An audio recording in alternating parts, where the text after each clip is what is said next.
The alarm did not sound like a normal alarm. It was deeper, slower. The kind of sound that made people stop walking in the middle of hallways and look at each other without saying anything. It rolled through every military base, every deep space relay station, and every government building on Earth at exactly 4:17 in the morning. By 4:19, the lights were on in every command center from Beijing to Buenos Aires. Something had come out of faster-than-light travel just beyond Neptune. Not a comet, not a rogue planet, not a signal, a fleet. Colonel James Wren was the first senior officer to reach the monitoring room at Lunar Station Bravo. He was still pulling his jacket on when he saw the screen. He stopped moving. His jacket hung off one shoulder. He stared. The ships were enormous, not large the way aircraft carriers were large, or even the way humanity's biggest deep space haulers were large. These were large the way mountains were large. The way storm systems seen from orbit were large. Each one glowed faintly, a cold blue-white light pulsing through their hulls like a slow heartbeat. They were shaped like nothing human hands had ever built, curved and angular at the same time, like something grown rather than constructed. There were over 300 of them. Wren finally got his jacket on. He sat down at his station and started doing his job. Within 40 minutes, Earth's entire deep space response fleet was on alert. Watch the satellite network, what remained of it, since roughly half had gone dark the moment the alien fleet dropped out of FTL, was being rerouted and patched. Communication lines between Earth, Mars, and the outer relay stations were buzzing. The Terran Sovereignty Council was being woken up one member at a time, and at the center of all of it, standing in the main operations room of the TSC Defense Command, was Admiral Yara Okonkwo. She was a tall woman with close-cropped gray hair and the kind of calm that came not from being relaxed, but from having made peace with difficult things a long time ago. She had spent 30 years in deep space.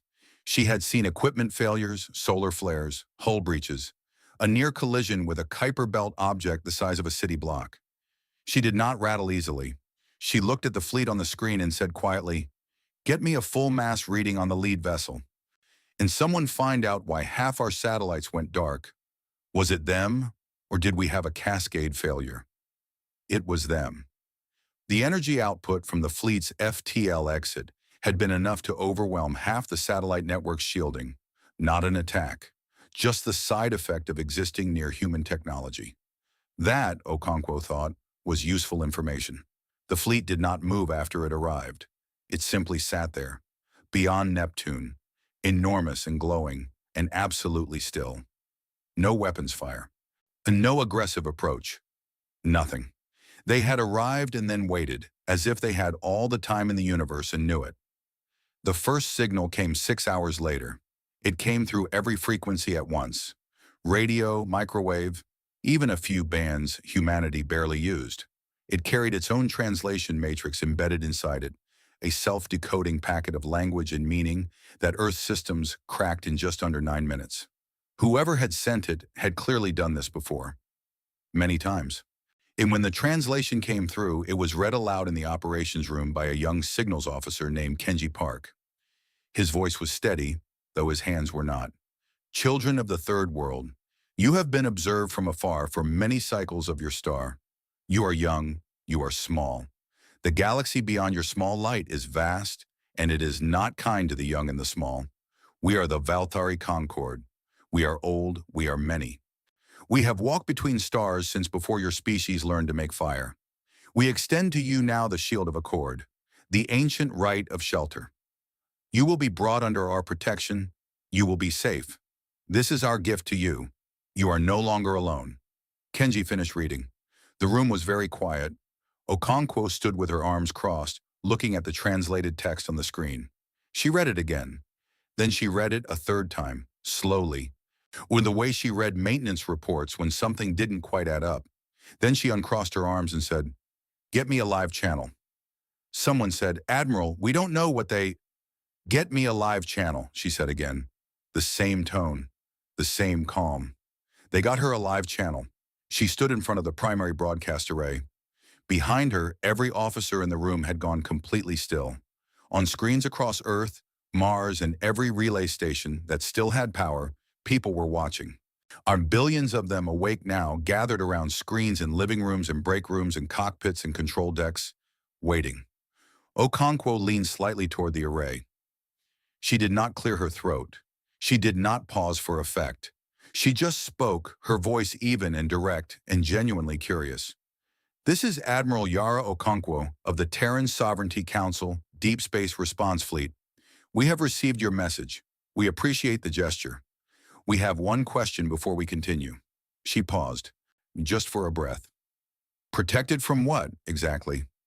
Aboard the lead vessel of the Valthari fleet, a ship called the Endless Mercy, which was roughly the size of a small moon and had been sailing between stars for longer than Rome had existed. Ambassador Sirath Vel heard the transmission. He was a large creature. His body was soft and gray-blue, with 8 limbs that moved constantly in slow, thoughtful patterns, the way human hands sometimes moved when their owners were thinking hard. His eyes were wide and gold and very old. He had made first contact with 11 species in his long career. He had delivered the right of shelter 4 times. He knew exactly how this moment was supposed to go. The young species was supposed to go quiet. Then someone was supposed to cry. Then someone in authority was supposed to say something about how grateful they were, how frightened they had been, how relieved they were to know they were not alone, and that something bigger was watching over them. It had happened that way every single time. He stood very still and listened to the translation of Okonkwo's words play back through his earpiece. Protected from what exactly? The operations deck of the Endless Mercy was silent. 20 senior Valthari officers stood at their stations, and not one of them spoke. They were all looking at Sarath Vel. He realized slowly that his 8 limbs had stopped moving. He replayed the transmission once more. The tone was not defiant. It was not aggressive. It was not a challenge. It was something he had genuinely not prepared for.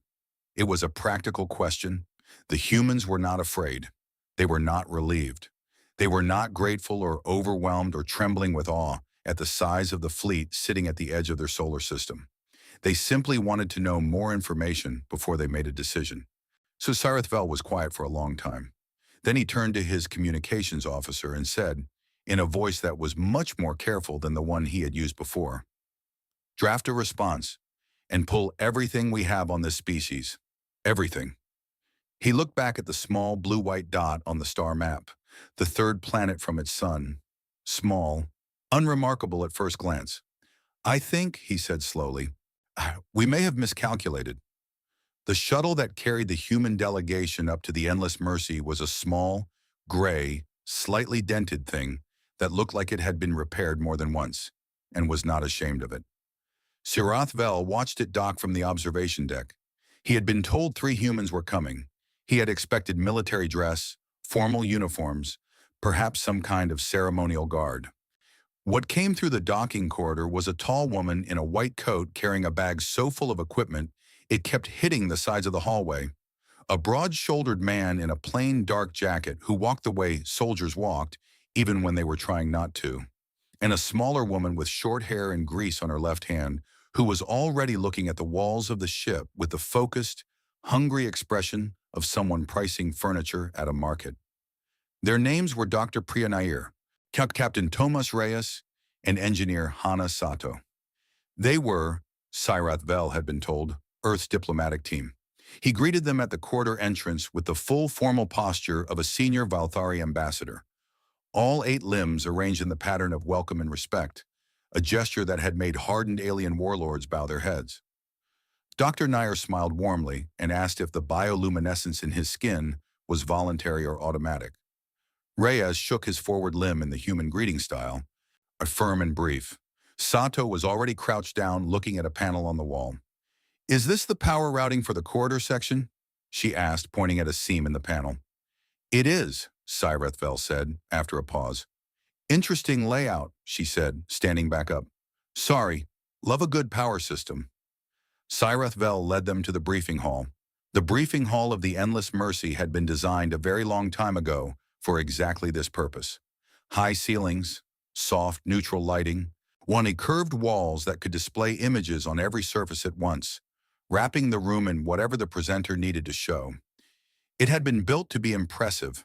More than that, it had been built to make young species feel the full weight of what they were being shown, to feel small inside it, appropriately small, small in the way that led to gratitude and acceptance, and a quiet understanding that some things in the galaxy were very old and very large, and it was better to have them on your side. And the three humans sat down at the curved table in the center and looked around with interest. "Nice room," Reyes said. Serethvel took his place at the head of the table. His senior aide, Vathu, stood to one side, operating the display systems. Two other Vilthari advisors sat quietly against the wall. Everyone was ready. "We would like to help you understand," Serethvel began, "what exists beyond your solar system. There are things in this galaxy that your species has not yet encountered. Things that have ended civilizations far older and stronger than yours. It is important that you understand the scale of these dangers so that you can understand the value of what the Concord is offering." Dr. Nair had already opened a notebook, not a digital one, an actual paper notebook with a pen. She looked up. "Please go ahead."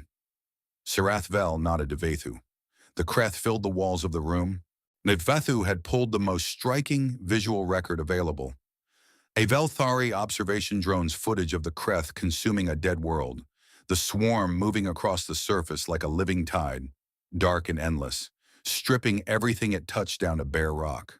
The sound that came with it was a low, constant hum that seemed to get into the bones. Sirathvel let it run for a full minute. He watched the humans. Reyes leaned forward with his elbows on the table, watching the footage with sharp, steady eyes. Dr. Nair was writing something. Sato had tilted her head slightly to one side. "The Kreth are a swarm intelligence," Sirathvel said. "No central mind, no homeworld. Millions of individual units acting as one. They destroyed the Pelori civilization in 11 days. The Pelori had faster-than-light travel and functional energy shielding. It did not help them. How does the distributed intelligence communicate between units?" Dr. Nair asked, pen moving. "Is it electromagnetic or something closer to a quantum entanglement model? We believe it is a hybrid system, but we have never been able to study it closely enough to... Has anyone tried to isolate a single unit and map its signal output? The attempt has been made. The units self-terminate when isolated. All of them, or just the ones that were isolated under hostile conditions?" Serathvel stopped. He looked at her. "That distinction has not, to my knowledge, been studied." "Might be worth studying," she said, and kept writing. Sato was sketching something in the corner of a notepad she had produced from somewhere. Sirathvel could not see what it was from his angle. He moved on. The Void Shepherds were shown next. There was very little footage. The Shepherds were difficult to observe directly. They existed partly outside normal visual spectrum, and they did not stay in observable space long enough to document properly. What Vathu displayed was a reconstruction, a composite built from sensor data and the accounts of the few ships that had encountered a shepherd and come back. It showed something vast and dark and slow-moving, a shape that was hard to look at directly, the way certain deep water creatures were hard to look at. Not because they were ugly, but because something in the brain resisted fully processing them. "Ancient predators," Sirathvel said, "encountered in the deep space between star systems. Yeah, they sense energy output, ships, stations, anything generating significant power. They are patient, they wait. The average time between a ship entering their territory and an attack is between 3 and 9 of your standard days. By the time a crew knows a shepherd is nearby, it is usually too late." Reyes had been quiet through the Kreth section. He spoke now. 3 to 9 days, he said. "Average response time. What's the variance? Does the waiting period correlate with the size of the energy source, or is it fixed regardless of target?" "We believe it correlates with size, but so a larger, louder target gets hit faster." Reyes nodded slowly. He looked at the reconstruction on the walls. "What about multiple, simultaneous targets at different distances? Does it split attention or prioritize?" "We do not know." Reyes nodded again, the way a man nods when he files something away for later. He said nothing else. Enosarathvel noticed he had opened a small folded map of the outer Sol system on the table in front of him and had quietly made 3 marks on it in pencil. The Silence Plague was the last entry in the briefing. Sirath Vel had saved it for last because it was, in his view, the most frightening of the three. Not because it was physically destructive, it was not by itself a weapon that killed people or broke planets. It was something more insidious than that. It was a self-replicating information weapon. Code, essentially. But code that rewrote itself, copied itself, spread through any connected digital network, and systematically collapsed every layer of infrastructure that relied on coordinated data systems. Communications, navigation, medical systems, power grids. It did not burn cities. It simply made cities unable to function, and then let everything that followed do the rest. 3 civilizations had been destroyed by it. No one knew who had built it or why. It existed in the galaxy the way a disease existed, without intention, without direction, but completely and quietly deadly. Dr. Nair stopped writing when the details came up. She looked at the screen for a long moment. Has anyone fully sequenced it? She asked. Partially. Complete sequencing has never been achieved. But the partial sequences, are they available? Published anywhere? Archived?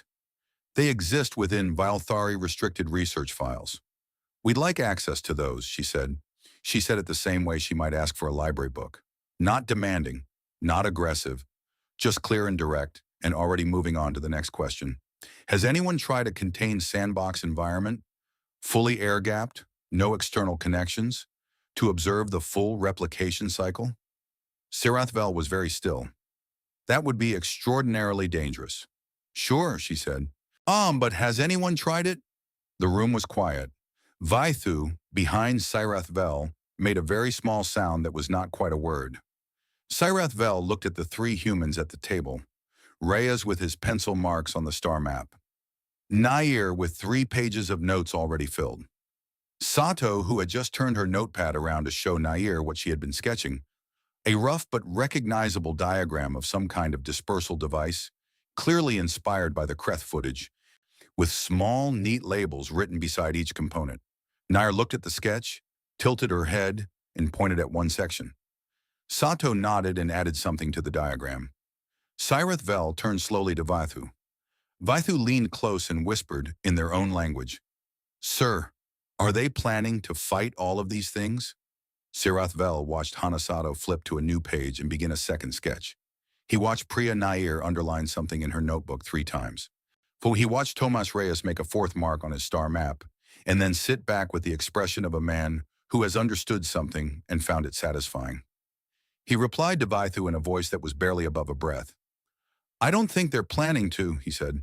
I think they already are. He looked back at the 3 humans, and for the first time since leaving Valthari space, Sirath Vel felt something he had not felt in a very long time. Not quite fear, not quite awe. Something between the two, with no name he could find in any language he knew. Sirath Vel had visited 31 worlds in his long life. He had walked on planets with skies the color of blood, and planets where the ground itself hummed with low electricity, and planets so cold that the air crackled when you breathed it. He had stood in throne rooms and war camps and underground bunkers, and called each one a place of diplomacy. He thought he knew what it felt like to arrive somewhere new. He was wrong. Earth was loud, not in a dangerous way, just constantly, cheerfully, overwhelmingly loud. Wind and birds and the distant noise of machines and voices, and somewhere, not far from the landing pad, what sounded like a group of small human children arguing about something at the top of their lungs. The sky was a deep and vivid blue. The air tasted like salt and rain. Everything was growing, grass pushing up through the edges of the landing pad's concrete, these vines crawling up the side of a nearby fence, weeds splitting the tarmac in thin, determined lines. Life, Sirath Vel thought, was very insistent on this planet. He had come with a small team, 6 advisors, 2 intelligence analysts, and a young aide named Vaithu, who had not slept properly since the first contact transmission and still looked slightly stunned at all times. The Terran Sovereignty Council had sent a reception party to meet them. A handful of officials in formal dress, or some security personnel, and one woman who introduced herself simply as Director Lena Vasquez of the Terran Strategic Infrastructure Division. Vasquez was short, dark-haired, somewhere in her 50s, and she smiled the way people smiled when they already knew something you didn't. She shook Cyrith Vell's forward limb without hesitating, which surprised him. Most species needed a few meetings before physical contact felt comfortable. "Ambassador," she said, "welcome to Earth. And I understand you'd like to see what we've built." "We would," Cyrith Vell said carefully. "We want to understand your current defensive situation, so that we can better explain how the Concorde's protection would benefit." "Of course," Vasquez said pleasantly. "Let's start with Mars." They did not go to Mars in person. Instead, Vasquez led them into a deep briefing complex beneath the reception facility, where screens covered every wall, and a team of analysts sat at long curved desks, tracking data from across the solar system in real time. It was busy and bright and slightly too warm, the way every human workspace seemed to be, and it smelled like coffee, which Cyrith Vell had already encountered on the diplomatic ship and found deeply puzzling. The Mars orbital grid came up on the main screen. Cyrith Vell leaned forward. He was quiet for a moment. Then he said, "When was this built?" "The first ring was completed in 2141, Vasquez said. "We expanded it in 2160, it again in 2017, and we finished the outer layer last year." "What was it built for?" "Asteroid deflection, originally. Mars is in a difficult position relative to the belt. Early colony infrastructure kept getting flagged for impact risk. We needed something that could track and redirect fast-moving objects before they became a problem." One of Cyrith Vell's intelligence analysts, a quiet creature named Orveth, pulled up a secondary screen and ran a quick calculation. He looked at the result, but he ran it again. Then he turned and spoke very softly in the Valthari language. He had said, "This grid can track and engage objects moving at 0.4% of light speed." Cyrith Vell kept his face still. He was good at that after many years of diplomacy. But his limbs, which always moved when he was thinking, went very slow and deliberate in the way they did when he was concentrating hard on not reacting. "Asteroid deflection," he repeated. "That's right," Vasquez said. He completely relaxed. "It does other things now too, of course. We've upgraded the targeting systems a few times. You know how it is. You build something for one purpose, and then you find other uses for it." She moved to the next screen before he could ask a follow-up question. The Jupiter Shepherd network was harder to look at calmly. It was a web of thousands of automated drones spread across the outer solar system, one originally built to harvest raw material from Jupiter's atmosphere for deep space manufacturing. Over the decades, as humanity pushed further out, the drones had been quietly, incrementally repurposed. They now formed an interlocking early warning system that covered an enormous stretch of space. Anything moving through the outer solar system would be detected within minutes. "They can also interdict," Vasquez said, me saying the word as casually as someone might say the drones could also make toast. "Not destroy, generally, more of a slow down, redirect, disable kind of function, useful for debris management."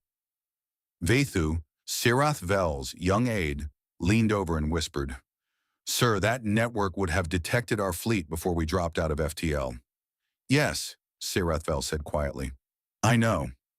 He thought about the 6 hours the fleet had waited after arriving. The 6 hours during which humanity had been completely silent. He had assumed they were frightened. He was beginning to understand they had been watching, measuring, deciding. He kept his voice level. "Director Vasquez, your fleet knew we were coming before we arrived, didn't they?" Vasquez smiled again. "We had about 4 minutes of warning, yes. Not long, but enough to get everyone to their stations. And you chose not to mention this." "You didn't ask," she said simply. "The Kavya protocol was classified. It was the only item on the day's briefing list that came with a separate access form that every member of Cyrith Vell's team had to sign before the screen would even turn on." The room was cleared of everyone except Vasquez, Cyrith Vell, and his 2 senior analysts. Vasquez stood in front of the dark screen for a moment, as if deciding how to begin. Then she began. 12 years ago, a deep space survey team near Alpha Centauri had encountered a probe. Not a Valthari probe, not any species the Valthari had on record. The probe had been self-replicating. It had consumed 2 survey drones and a communication buoy before the crew had isolated and contained it. They had brought the remains back to a research station beyond Pluto. They had studied it for 2 years. Then a small team of engineers had spent the following 3 years quietly building something inspired by what they had learned. The Kavya protocol was a deployable, self-replicating defense mesh.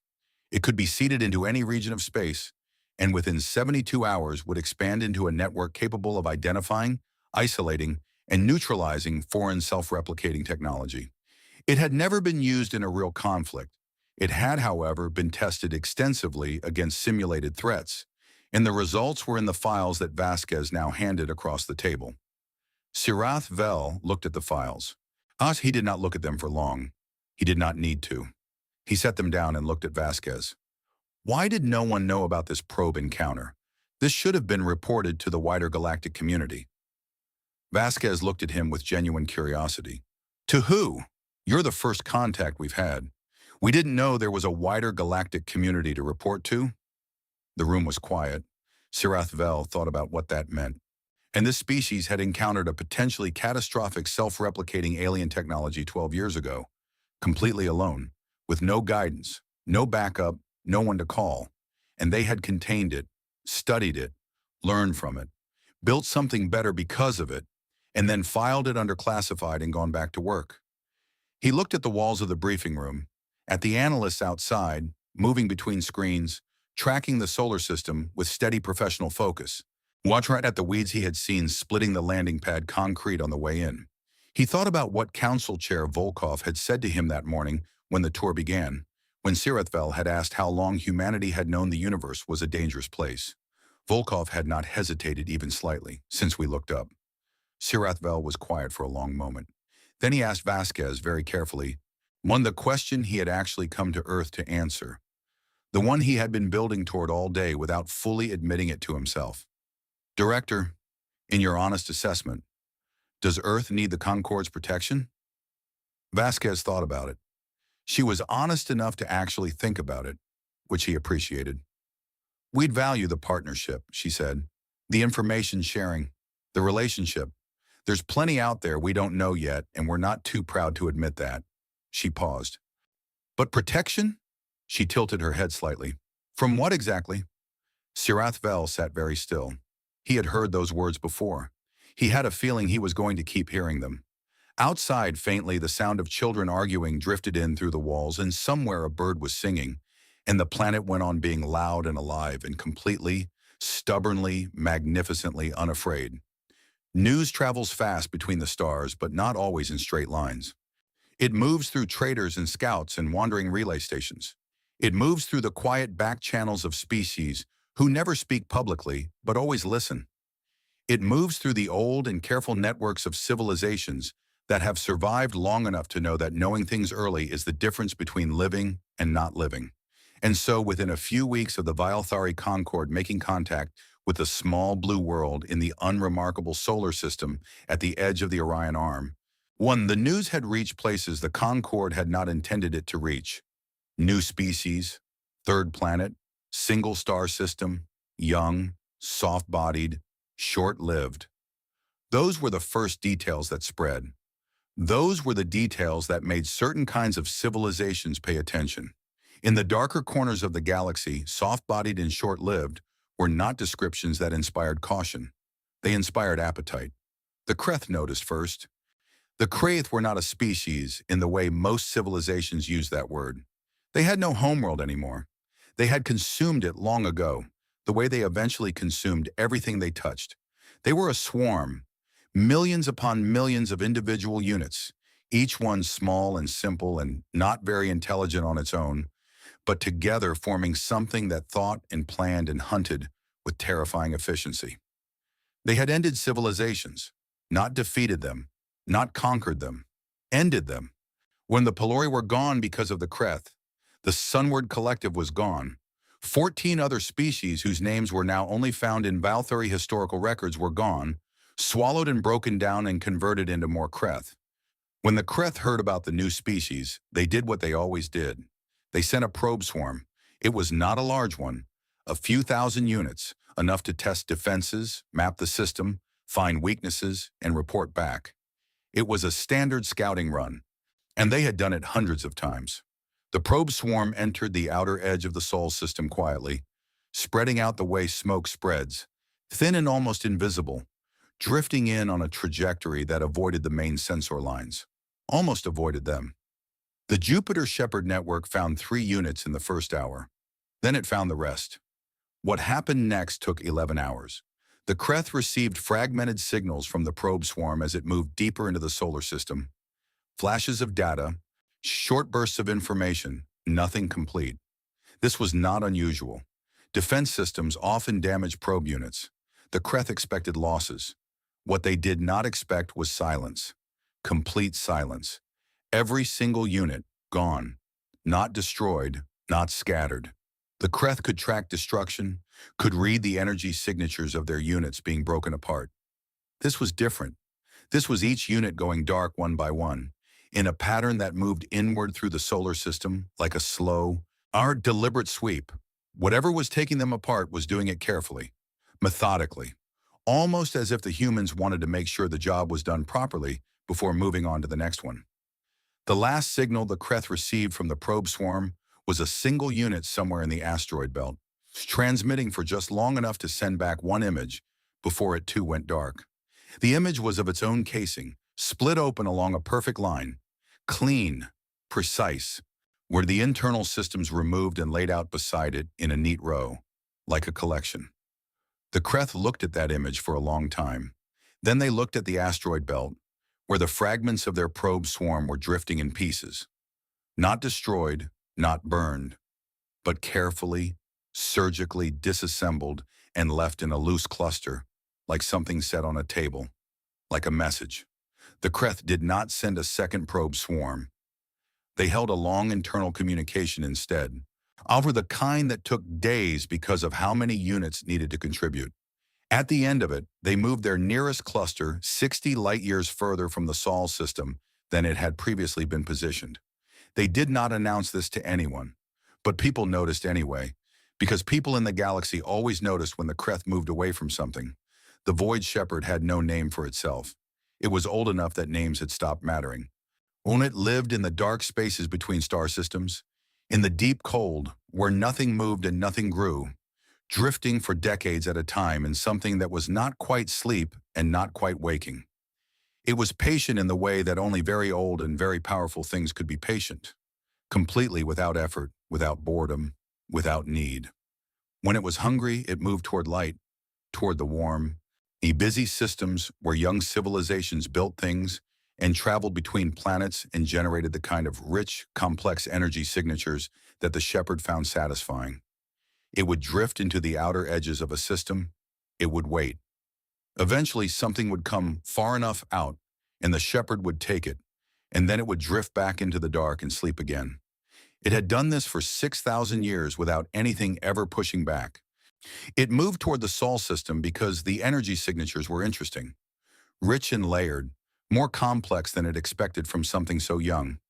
It came in slowly from the direction of the heliopause, where space thinned out and the sun's influence faded. It was careful the way it was always careful. Not out of fear, but out of habit. Old predators did not stay old by being careless. It felt the drone network before it saw it. Not physically. The Shepherd did not work that way.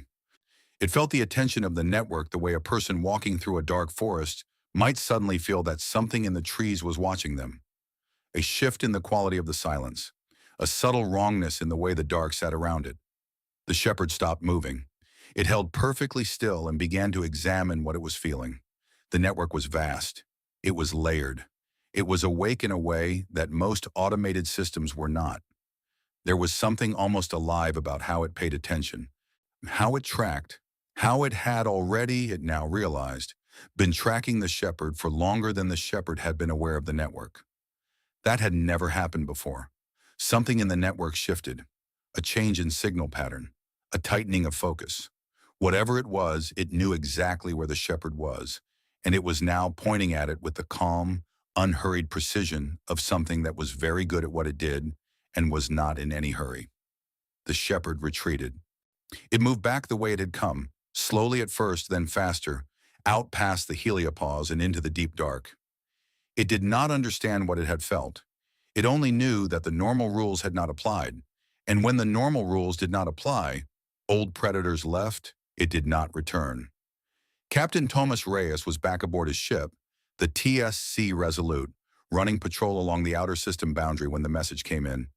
It was not sent through the Vialthari communication network. It did not come through any of Earth's standard relay channels. It arrived directly, tight beam, encrypted in a cipher that took 15 minutes to break, from a source that the Resolute's navigation system identified as originating roughly 40 light-years away in the direction of a region of space that the Vialthari had once, during the briefing on the Endless Mercy, shown on a map and labeled with the Vialthari word that translated roughly as "do not go there." The message, once decoded, was 4 words. "You are not prey." Reyes read it twice. He checked the source reading again. He leaned back in his chair and looked at the ceiling of the bridge for a moment, thinking. He had heard of the Durek. Everyone on the diplomatic team had, after the briefing on alien threats. They were old, the Vialthari had said. Older than most. A warlord species that had never once in recorded galactic history extended any communication to a civilization they did not intend to conquer. The fact that they were communicating at all meant something. The fact that the message said what it said meant something more. Reyes pulled up his reply console. He thought about what to say. He thought about elaborate responses, diplomatic language, something suitably weighty for what was clearly a significant galactic moment. In the end, he typed 4 words back. "We know." He sent it. He picked up his coffee. He went back to running patrol. Outside the viewports, the solar system stretched in every direction, quiet and vast and lit by a single steady sun.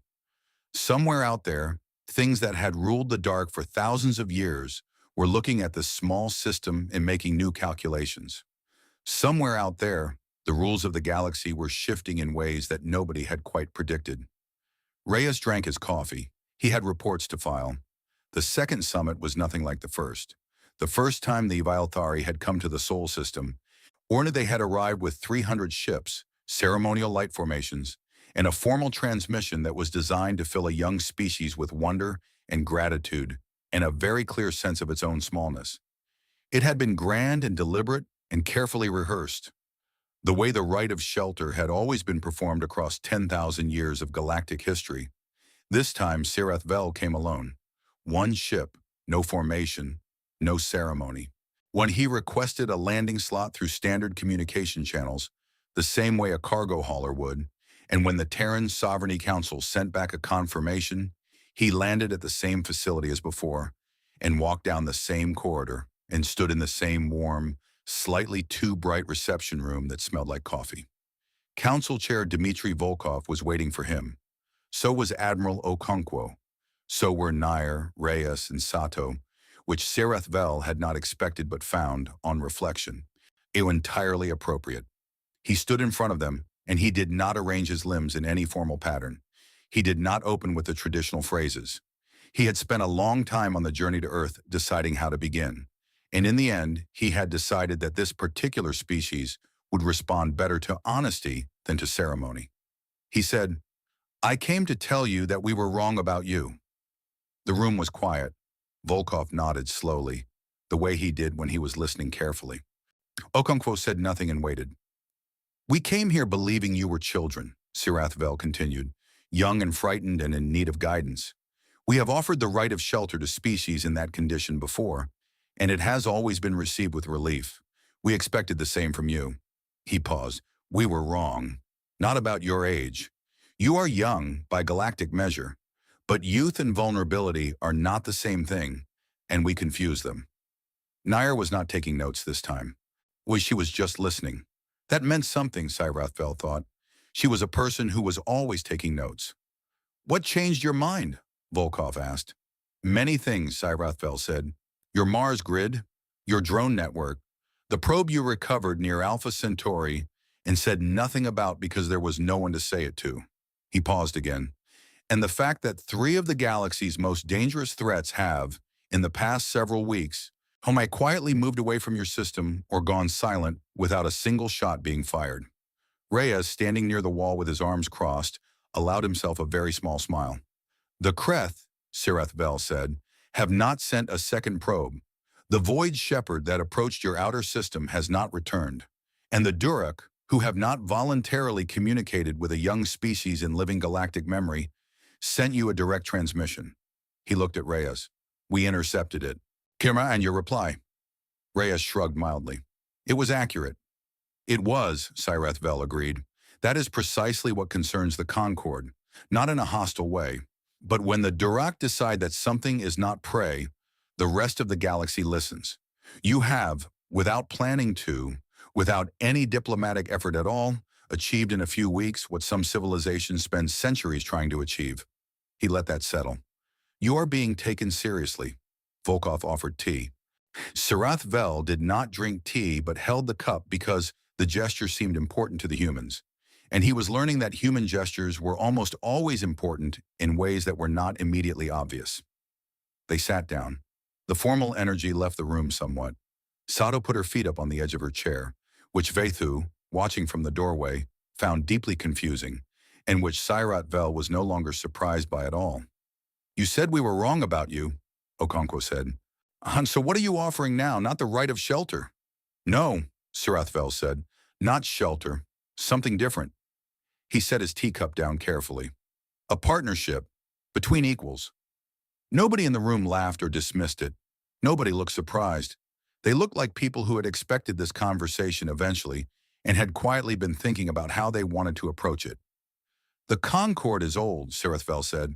We know a great deal about this galaxy. We know its languages and its histories and its dangers and its politics. We have maps that go back further than your civilization has existed. That knowledge has value. He paused. But we are also old in ways that are not advantages. We are careful. We move slowly. We have not taken a risk in a very long time because we have seen what happens to civilizations that take risks carelessly.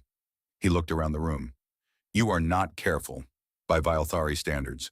And you see a thing you do not understand and you walk toward it. You find a threat and your first response is to study it. The probe near Alpha Centauri would have caused a Vilthari crew to quarantine the system and file a report and wait for committee approval before doing anything for the next 40 years. We put it in a lab, Nair said. You put it in a lab, Sirathvel agreed, and you learned from it and you built something better because of it. That quality, that particular quality, is rarer in this galaxy than you know. And it is becoming necessary. Volkov leaned forward. Why necessary? Why now? Sirath Vel was quiet for a moment. This was the part he had rehearsed the most on the journey over. Not because it was complicated, but because it was difficult. It was difficult in the way that admitting fear was always difficult, especially for something very old that had spent a long time convincing itself it was not afraid of much. And there are things further out, he said, beyond the Kreth, beyond the shepherds, in the deep space between galactic arms, where our long-range probes occasionally reach and occasionally do not come back. He paused. We have been finding signals, not communications, not weapons fire. Something else, a pattern that repeats across different frequencies and different regions and does not match anything in our records. We do not know what it is. We have been studying it for 200 years, and we know almost exactly as much as we did when we started. He looked at Nair.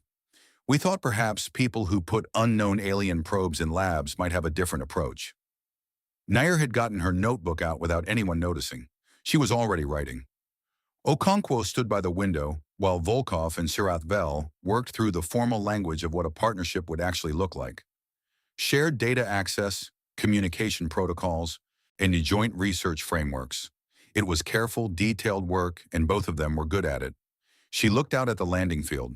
Sirath Vel's ship sat quietly in the afternoon light. It was beautiful in the way all Vilthari ships were beautiful. Grown-looking, curved, softly glowing. Beyond it, through the fence, a stretch of ordinary grass moved in the wind. And above the grass, a bird of some kind was making slow circles in the pale sky. She thought about the question she had asked on that first morning, into the broadcast array, with half the planet watching and no idea what was going to happen next. From what exactly? It had not been a challenge. It had not been bravado. It had been a genuine question, the kind she always asked when she needed information before making a decision. She had not known then what it would set in motion. She was not sure anyone could have known.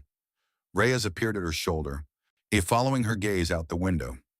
"So," he said quietly, "we're going further out." "Seems like it," Okonkwo said. He was quiet for a moment, then he said, "Good." She looked at him. He shrugged. "We were going to eventually anyway." Behind them, Sato had somehow acquired the preliminary data files on the deep space signals and was already working through them on her tablet, one knee pulled up to her chest, expression focused and alive in the way it got when she found something worth solving. Anayir was filling her third page of notes. Volkov and Sirath Vel were building, line by line, something that had never existed before between their two peoples.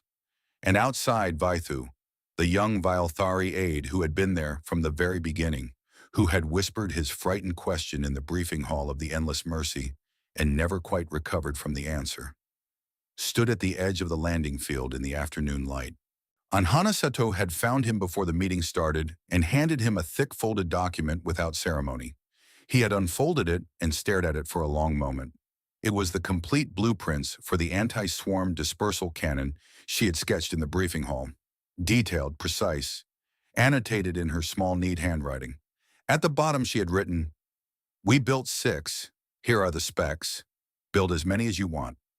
Vaithu stood in the warm wind of an alien planet, holding the blueprints, listening to the bird making circles overhead, and thought about everything his long education had taught him about how the galaxy worked and how first contacts went and what young species were like when you found them. He thought about how completely, absolutely, gloriously wrong all of it had been. He folded the blueprints carefully and put them inside his jacket, close to whatever it was his species had instead of a heart. Then he went inside to help build something new.